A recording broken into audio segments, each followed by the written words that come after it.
Hi, boys and girls. It's been a while since I've read some chapters, but I know that you are all excited to hear the rest of the book.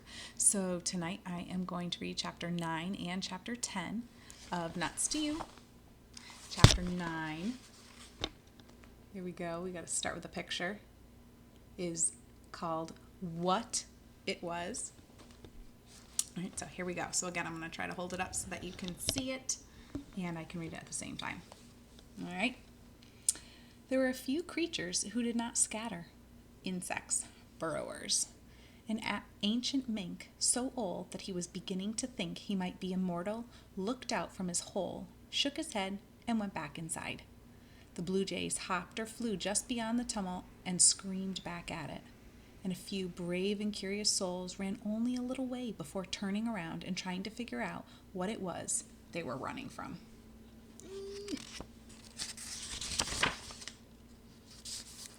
Peered from behind the trunk of an ironwood tree. She saw humans, but she had seen them before. Not up in the trees, though. She crawled around the trunk onto a limb and stood watching, paws over her ears, trying to make sense of it. At first, she could catch only glimpses of the humans, but as limbs dropped away, she saw that the grinding, awful racket was coming from something each of them held in their hands. Was it alive? Couldn't locate its face, but it was chewing through branches, chewing but not eating, like some bizarre type of beaver. The vibrations jittered through her footpads. Her front paws were falling asleep from holding them up over her ears, but she couldn't put them down. The noise was too unbearable. Looked away from the sunlit humans and their beaver tree chewers into the shady forest. She couldn't see a thing at first. Where was Chai? Where was Ched? Surely not far, but which way had they run? Her eyes were starting to adjust when a sudden quiet made her turn again to the place where the grove had been.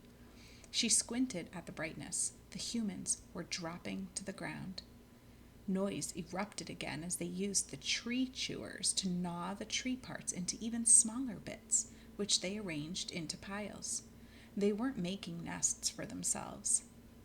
There were spaces in them that a squirrel could crawl into, but a human would never be able to fit.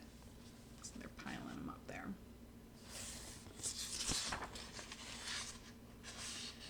What's that about? Muttered. She alternated between watching with a morbid fascination and scanning for Jed and Chai. Where were they?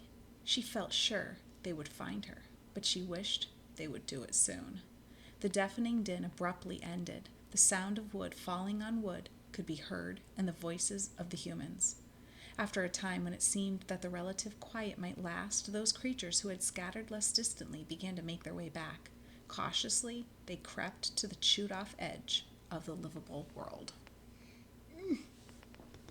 So we're going to jump right into chapter 10. This one makes me a little scared. It's called No Time to Lose. It's a big chainsaw. We got a picture here. There were 3 of the humans. They were eating. It had to be said that their food smelled pretty good. Their voices rose and fell in conversation and laughter. The tree chewers rested nearby. Their words sounded like gibberish, but listen to the sounds they were making. Now that it was quiet, they spoke calmly to one another, as if nothing had happened. A stray breezelet lifted an intoxicating scent to her nose. It was both sweet and savory, both nutty and new. It was irresistible and maybe even magical, because without even knowing how it happened, she found herself down on the ground within harvesting distance. Whoa, she thought, how did that happen? She froze, hoping they had not seen her, but one of them turned and looked right into her eyes and spoke. Blah, blah, blah, it said. The others turned their heads then, and now they were all watching her. Blah, blah, blah, blah, blah, blah, blah, said one of them. The first one spoke again to blah, blah, blah, blah, blah, it asked. It tore off a bit of its food and tossed it towards her gently. It landed at her feet. The aroma was overpowering. Looked at that human, then at the others. The one that had tossed the food took another bite, and while still chewing, said, blah, blah. Took a bit of food in her mouth and ran to the nearest tree, up the trunk, onto a high, safe limb. Blah, blah, blah, blah, blah, one of them called after her, and then laughter. Her heart was racing, and she took the food in her paws while she calmed herself. She took slow, deep breaths in and out. She tried to empty her mind. While her mind was emptying, her paws lifted the food to her mouth, and she bit into it. Oh my, wow, it was delicious. She is there.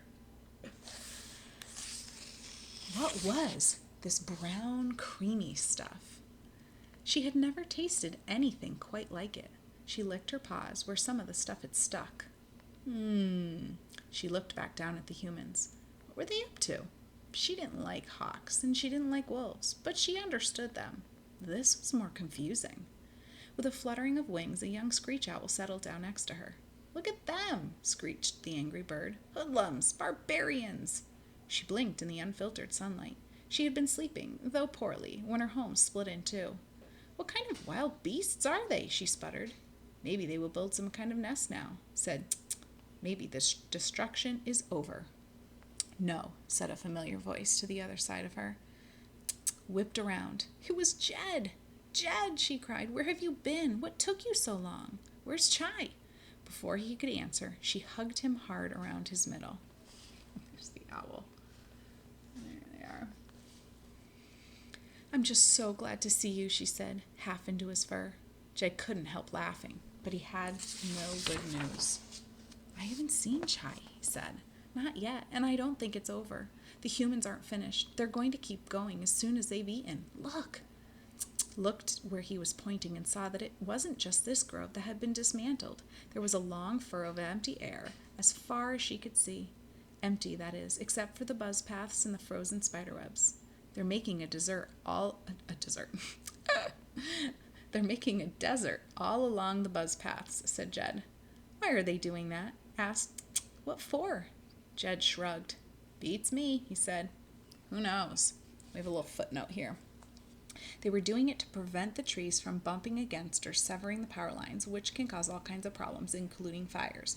But how is a squirrel to know that, let alone an owl? So just like they come around our streets and they trim the bushes back and they cut trees down, that's what they're doing there. But of course, the squirrels, that's their home, so they don't really like that. "They're doing it because they're idiots," said the screech owl, "but at least they'll move on now and leave us alone." She fluffed up and resettled, then swiveled her head around to look at the forest behind her. "I only hope all the good cavities aren't already taken," she said. "Our situation is a little different," said thoughtfully. She couldn't believe that within minutes of sharing food with a human, she was having a conversation with an owl. Screech owls were small and did not eat squirrels, most of the time. But you didn't talk with them. That's what disasters do sometimes. They throw us together with those who are our adversaries, who play for a different team. For a short time, a common enemy dissolves our differences and makes us realize what we share. Until someone gets hungry. Thought about what Jed had said. A desert all along the buzz paths. If that was true, then their own home was in peril.